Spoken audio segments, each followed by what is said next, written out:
maganda din naman yung inaaresto yung mga senador ngayon na may kaso ano.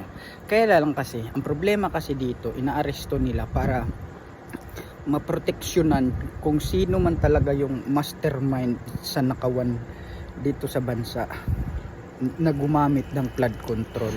Kasi nga naman si Jinggoy kabilang sa majority. So isa siya sa magiging dahilan pag nawala, pwedeng mapigilan ang tuluyang pagbabalik ng investigasyon sa Blue Ribbon Committee. Kasi mababawi ulit nila ni Soto yun. Pero pag hindi nila mabawi yan, wala, tuloy-tuloy ang investigasyon at malalantad ang lahat ng may pakana talaga.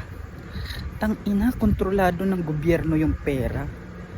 Bakit ayaw nilang ituloy yung investigasyon?